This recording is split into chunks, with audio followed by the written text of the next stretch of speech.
दिव्य ज्ञान है। भगवत गीता में इसी चैप्टर में एक श्लोक को भी भगवान का है उसके ऊपर। हाँ, ये दिव्य ज्ञान की एक शब्द भी यूज किए भगवान इसी श्लोकों में लिखे हैं, जो करीब 9 नंबर श्लोक में बताएगा। 9 नंबर श्लोक में भगवान बोलते हैं जन्म कर्म च दिव्य, मेरा जन्म कर्म दिव्य है। और जो इसको भली भांति जान लेता है फिर संसार को दोबारा आना नहीं पड़ता। अलौकिक ज्ञान, दिव्य मतलब है मेरा जन्म कर्म दिव्य। भौतिक स्तर पर लोग हमारा जन्म नहीं होता है, हमारा कर्म भी भौतिक स्तर पर नहीं है। प्रभुपाद जी ज्ञान को ये तात्पर्य में लिख रहे 2 प्रकार की आध्यात्मिक क्षेत्र में, जो आध्यात्मिक ज्ञान शब्द कहा जाता है, आध्यात्मिक ज्ञान 2 प्रकार 2 स्तर के होता है। एक है आत्मबोध, अपने को जानना, आत्मा को अनुभव करना, ये ज्ञान। और दूसरा आध्यात्मिक ज्ञान का अर्थ होता है भगवान को समझना, भगवान श्री कृष्ण के जानना। भगवान श्री कृष्ण भगवान का लीला, उनकी जन्म, उनकी कर्म, उसको अनुभव करना, वो आध्यात्म। ये 2 स्तर के ज्ञान, इसको आध्यात्मिक ज्ञान कहा जाता है, दिव्य ज्ञान कहा जाता है। और इसको भगवान विस्तार करके इसी चैप्टर में, इसी अध्याय में वर्णन की। ये दिव्य ज्ञान को बोध कराता है ये भगवत गीता। प्रभुपाद बोलते हैं भगवत गीता जिसकी कृष्ण प्रति श्रद्धा है, वो कृष्ण में उनकी विश्वास है, कृष्ण ही पूर्ण पुरुषोत्तम भगवान है, और कृष्ण की बात को जो स्वीकार कर लेता है और वो भगवत गीता पढ़ने का योग्यता भी अर्जन कर लेता है, और गीता की समझने का अधिकार भी वही है। यदि भगवान को समझने, परम सत्य को समझने के लिए जो चाहता है वो कृष्ण को स्वीकार करना चाहिए। जब तो कृष्ण को स्वीकार नहीं किया वो ज्ञान से वंचित हो जाएगा, वो भगवत गीता को पढ़ने का पात्र नहीं बन सकता। और वो बात को पहले शुरू में प्रभुपाद तात्पर्य में लिखे, अर्जुन को जो भगवत गीता दी, इसी चैप्टर में जो वर्णन किया गया, अर्जुन को क्यों भगवान ने चुने गीता देने के लिए। और दूसरे लोग तो चुन सकते, बड़े बड़े साधु महात्मा थे, देवता लोग भी थे, इनको क्यों चुने? कहा अर्जुन का भक्त उसमें सखा चेती रहस्य है उत्तम। मैं अर्जुन तुमको इसीलिए ज्ञान दे रहा हूं, तुम मेरा भक्त हो और सखा भी हो, मेरा मित्र हो, चुन रहे। ये ज्ञान इसीलिए दे रहे भगवान। इसलिए जो भी व्यक्ति भगवान के भक्त नहीं बना, कृष्ण को चुना नहीं, ये मेरा प्रभु है, स्वामी है, सब कुछ है, मालिक है, ईश्वर है, जो कृष्ण को जो नहीं स्वीकार करता, उनकी श्रद्धा नहीं कृष्ण के प्रति, वो भगवत गीता पढ़ने का पात्र नहीं है। ये तात्पर्य प्रभुपाद इसमें निर्देश है। यदि कोई गीता को पढ़ना समझना चाहता है, प्रभुपाद एक बहुत महत्वपूर्ण दिए। आप तो सभी आप लोग जानते हैं, भक्ति कर रहे हैं, किंतु प्रभुपाद एक महत्वपूर्ण शब्द सभी इस्कॉन की जुड़े हुए भक्तों के लिए निर्देश दिए। ये उपदेश कर्मी लोगों के लिए नहीं, ये भक्तों के लिए प्रति है, और कर्मी लोगों के लिए भी है। बाहर लोग परंपरा को प्रभुपाद बोलते स्वीकार करना, परंपरा से विनीत रूप में रह करके सेवा करते हुए गुरु की शरण में रह करके भगवत गीता अध्ययन करना। कि वैदिक शास्त्र भागवतम हो कि रामायण हो, समस्त वैदिक चैतन्य चरितमृत हो, भगवान चैतन्य महाप्रभु का लीला कथा हो, इसको समझना होता है कि प्रामाणिक परंपरा के आचार्य गुरु वैष्णव से सुनना चाहिए। और कहा इसकी बात लो और किसके पास नहीं जाना चाहिए। प्रभुपाद यहाँ लिख रहे तात्पर्य परंपरा की, और परंपरा से जो यदि छिन्न हो जाता है वो अप्रामाणिक कथा कहेगा, मनगढ़ंत कथा कहेगा। वैदिक शास्त्र को जो प्रामाणिक रूप में सुनना चाहिए, वो प्रामाणिक ज्ञान नहीं मिलेगा। वो अपने हिसाब से वो कहेगी, लोगों को मनोरंजन कराएगा, लोगों को भ्रम में डालेगा। आज हो रहा है, हम देखें ब्रज में भी लोग सोचते हैं ये बहुत सही महात्मा साधु वैरागी विरक्ति हैं, किंतु प्रामाणिक परंपरा नहीं होने के नाते उनका स्पेकुलेशन हो जाता है। कथा कह रहे, शास्त्र पढ़ के प्रवचन कर रहे, एकादशी नहीं कर रहे, तुलसी लगे भोग नहीं खाते, बोलते तुलसी लगे भोग क्यों खाना, हम तो गोपी भाव में रह रहे, कारण परंपरा नहीं है। इसलिए रूप गोस्वामी अपनी पुस्तक भक्ति रसामृत सिंधु में लिखे, नोट किए, श्रुति स्मृति पुराण आदि पंचरात्रि विधि के बिना एकांतिक हरिभक्ति उत्पादन करते।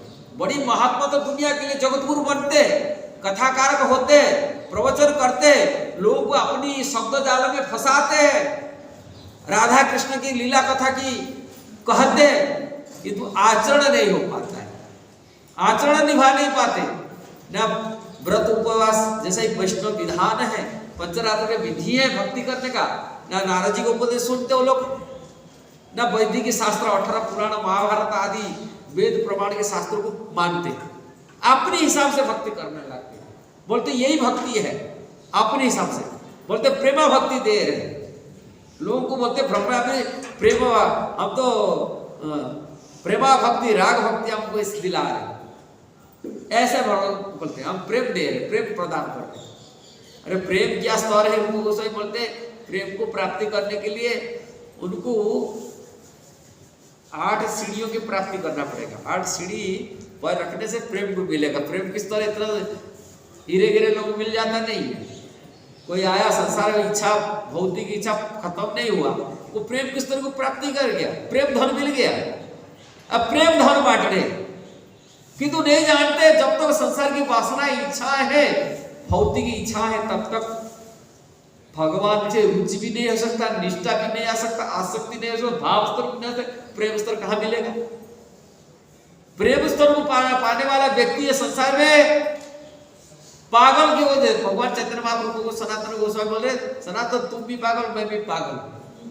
वो पागल जैसे कि रहना पड़ेगा उसको। वो कृष्ण में प्रेम, न खाने में, न सोने में, न भौतिक क्रियाकलाप में उनकी रुचि रहेगा, न मन रहेगा। वो प्रेम स्तर में इस स्तर में होता है, प्रेम स्तर ऐसा नहीं होता है। वो पागल की अवस्था में तक कृष्ण की दीवानी हो जाते हैं, उसको दुनिया नहीं देखता है, हमसे कृष्ण ही देखता है। स्थावर जंगम देखे तार ना देखे तार मूर्ति, जहां जहां नेत्र पड़े तहां इष्ट दिवस स्मृति। दुनिया देखते हुए भी दुनिया नहीं देखा जाता है, दुनिया में केवल कृष्ण ही देखा जाता है, हर चीज में कृष्ण देखा जाता है।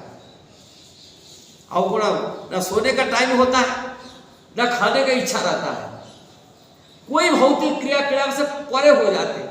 वो प्रेम की अवस्था है। प्रेम की स्टोरी वर्णन की अमर सिलोर गोस्वामी, प्रेम की अवस्था के बारे में चर्चा हुई। सिलोर भगवान श्री चैतन्य महाप्रभु का लीला दर्शन करके देखिए वो कैसे प्रेम की स्तर में रहते थे। सूद बुद्धि नहीं रहता था,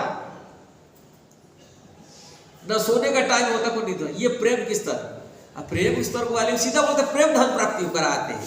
हम लोग इसमें भ्रम में डाल रहे हैं।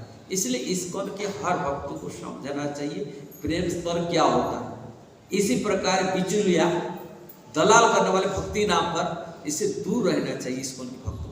ये प्रामाणिक, इसलिए प्रामाणिक गुरु आचार्य जब तक प्रामाणिक नहीं होगा वो भगवत गीता को नहीं समझ सकता। इसलिए प्रामाणिक परंपरा से शिक्षा ग्रहण करना चाहिए। परंपरा नहीं तो वो बिचुलिया होगा और भ्रम में डालेगा, मनोगढ़ बात करेगा, लोग को भ्रम में डाल के लोग अलग सीखेगा भगवत गीता से। इसलिए ये स्तर को समझने के लिए वैदिक शास्त्र को पढ़ना समझना। इसलिए प्रामाणिक गुरु एकमात्र परंपरा से आने वाला आचार्य परंपरा से शिक्षा ग्रहण करना चाहिए। परंपरा छोड़ने से पूरी सहज रास्ता को पकड़ना पड़ेगा, सहज है। इसलिए भक्ति विनोद ठाकुर, भक्ति सिद्धांत सरस्वती महाराज, अमर प्रभुपाद जी की परम गुरुदेव, ये सभी बार बार निर्देशना दिए, कड़ी संदेश दे के रखे थे। कभी ऐसा बिचुलिया परंपरा भी लोगों के पास, सहज लोगों के पास मत जाना। भक्ति करना है श्रील रूप गोस्वामी की सिद्धांत पर, गुरु परंपरा आचार्य की निर्देशना सिद्धांत पर चलना चाहिए। परंपरा भी मतलब निश्चित वो स्पेकुलेशन करता होगा, मनोगढ़ मानसिक काल्पनिक की बात करता होगा, लोगों को भ्रम में डालता रहेगा। इसलिए भ्रम में इसको सभी भक्तों को यही प्रार्थना है, कभी ऐसी प्रकार जो परंपरा विहीन सहजिया और काल्पनिक की बात करके लोग शब्द जाल में फंसाने वाले व्यक्ति, भले अच्छा लगता है, सुंदर लगता है, वो तो राधा कृष्ण की कथा कह रहा है, राधा कृष्ण कथा नहीं कह रहा है, भ्रम में डाल रहा है। शुद्ध भक्ति का मार्ग इतना सहज नहीं, जैसे प्रकार लोग भ्रम में डाल देते। श्रील रूप गोस्वामी शुद्ध भक्ति को पाने के लिए तरह तरह की बात उन्होंने बताई रखी। जब तक भुक्ति मुक्ति स्पृहा जावत, बोलते जब तक भोग करने का वासना है और मुक्ति पाने के लिए वासना नहीं है, संसार बंधन छुटकारा मिल जाए। सभी लोग चाहते, कितना लोग चाहते मेरे को मुक्ति न मिल जाए, मुक्ति पाने का वासना इच्छा है। भुक्ति मुक्ति स्पृहा जावत पिशाच हृदय वर्तते, जब तक ये हृदय में बैठा हुआ मुक्ति पाने का वासना और भोग करने का वासना पिशाची जब तक हृदय बैठा हुआ तावत तब तक शुद्ध भक्ति का सुख अनुभव नहीं कर सकता। अब प्रेम स्तर को कहां तक मिल जाएगा? इसलिए उन्होंने रूपों को बोलते श्रद्धा। श्रद्धा में साधु संग, साधु संग के भजन क्रिया, भजन होने से अनर्थ निवृत्ति होगा। जो अनर्थ पड़ा हुआ है, जो भोग करने का वासना इच्छा है, मुक्ति पाने के लिए जो वासना इच्छा है, वो खत्म होना चाहिए। अब ये इच्छा जब खत्म होगा तभी कृष्ण से अनुराग माने निष्ठा रुचि पैदा होगा, उन्हें आसक्ति भाव, इसके बाद में प्रेम स्तर की प्राप्ति करेगा। इसलिए भक्ति रसामृत सिस्टमेटिकल हिसाब से लिखेंगे। जब तक अनर्थ, उन्होंने साधन भक्ति को दो स्तरीय में वर्णन लिखी, एक वैद्य भक्ति, दूसरी समझते इसको रागानुग भक्ति। वैद्य भक्ति जो गुरु आचार्य शास्त्र के निर्देशना भक्ति किया जाता है, जिस पर साधन को जो भक्ति करने से वैद्य भक्ति आचरण करने से व्यक्ति का इच्छाओं से वासना से सारी मुक्ति मिल जाए। जब इच्छाओं वासना से मुक्ति मिल जाता है तभी वो रागानुग भक्ति कर सकता है। रागानुग भक्ति कौन कर सकते हैं? आम जनता व्यक्ति नहीं है। हम ऐसा एरे गेरे साधुओं की बात नहीं कर रहे हैं। रागानुग भक्ति पाने के लिए बोलते रागात्मी का भक्त जो है, रागात्मी भक्त की कौन है? जो नित्य परिकर है भगवान के, भगवान के धाम में नित्य परिकर बनी भगवान श्री कृष्ण की सेवा में लगा हुआ व्यक्ति है। उन्हीं भक्तों की चरण आश्रित हो कि जैसे भक्ति कर रहे उनको अनुगमन करें। जो नियम नित्य सेवा में, जैसे नंद बाबा जसोदा माता सेवा कर रहे, गोपियां कर रहे, सखा लोग कर रहे भगवान की सेवा रहे, ऐसा भक्त जो उसको रागात्मिक भक्त कहा जाए। इसलिए रूपों को इसको टॉपिक के नाम है। इसलिए प्रभुपाद की भक्ति रसामृत सिंधु में उसने रागात्मिक भक्ति की बारे में चर्चा करने के पहले से रागात्मिक भक्तों के बारे में चर्चा की। रागात्मिक भक्त क्या कौन होते? आजकल हम तथाकथित साधु महात्मा के बारे में नहीं बता रहे। रागात्मिक भक्तों का अर्थ नित्य परिकर में, भगवान के धाम में नित्य परिकर रूप में जो सेवा करने वो रागात्मिक भक्त, उनको अनुसरण करना, उनकी चरण चिन्ह पर रहकर भक्ति करेगा। कौन करेगा? जो भौतिक इंद्रिय तृप्ति की वासना से, मुक्ति की इच्छाओं से जिनकी चित्त शुद्ध हो चुका है, उनकी चेतना शुद्ध हो चुका है, वो व्यक्ति उस स्तर को आ सकता है। इसीलिए श्रील प्रभुपाद प्रामाणिक वैष्णव परंपरा के आचार्यों की सिद्धांत पर चलने के लिए प्रेरणा दी। अब प्रभुपाद बार बार रिपीटेड, एक लेक्चर में प्रभुपाद बोल रहा है मायापुरी घटना, बोले कोई विदेश की भक्त आ गया, वो इमिटेट करने के लिए चाहता है, अनुकरण करने चाहते किसी हरिदास ठाकुर। हरिदास को अनुसरण करने के लिए उन्होंने 3 लाख जप करने के संकल्प लेके 3 लाख जप करने लगे, गंगा जी में बैठी जप करने शुरू किया।